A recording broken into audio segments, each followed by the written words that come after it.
السلام علیکم۔ آج کا جو ہمارا موضوع ہے وہ ہے لاحقے۔ یہ بھی B S Urdu first semester والوں کے لیے ہے۔ اس میں وہ ایک لاحقہ دے دے گا، ایک لفظ دے دے گا، وہ کہے گا کہ اس کے لاحقے لکھیں۔ یہ 2 سوال کا بھی آ سکتا ہے اور 4 نمبر کا بھی یہ آ سکتا ہے اس سوالات میں۔ تو آئیے اپنی ویڈیو کا آغاز کرتے ہیں۔ اگر کوئی لفظ، حرف یا علامت کسی لفظ کے آخر میں لگائیں تو اسے لاحقہ کہتے ہیں۔ جیسے قد کے بعد آور لگا کر قد آور، اس میں آور لاحقہ ہے۔ یعنی کہ کوئی لفظ یا حرف یا علامت کسی لفظ کے آخر میں لگا دیں تو وہ لاحقہ ہے، اگر کسی لفظ کے شروع میں لگا دیں تو وہ سابقے ہیں۔ مثال کے طور پہ یہاں پہ قد کے بعد آور لگا دیں تو قد آور، جیسے کہ آباد ہے، اسلام آباد، فیصل آباد،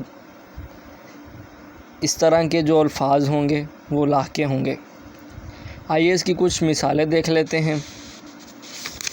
مثالوں میں ہے آباد، اسلام آباد، الہ آباد، فیصل آباد، امیز، توہین امیز، حکمت امیز، سبق امیز، اس طرح کے آپ لکھ سکتے ہیں۔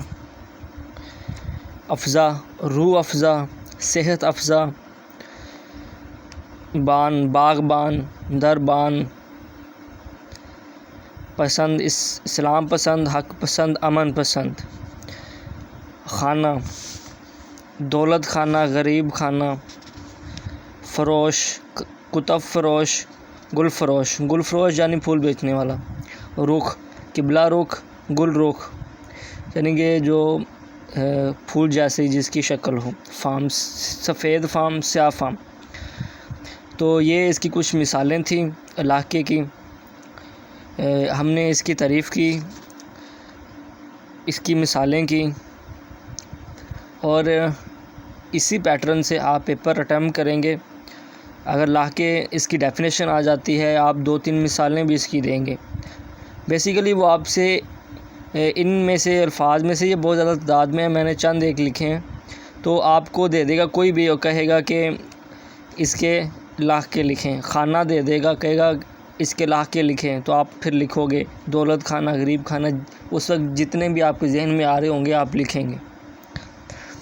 یہ تھی ہماری آج کی ویڈیو۔ میں امید کرتا ہوں آپ کو پسند آئی ہوگی۔ سبسکرائب کریں، شیئر کریں، کمنٹ کریں، لائک کریں۔ خدا حافظ۔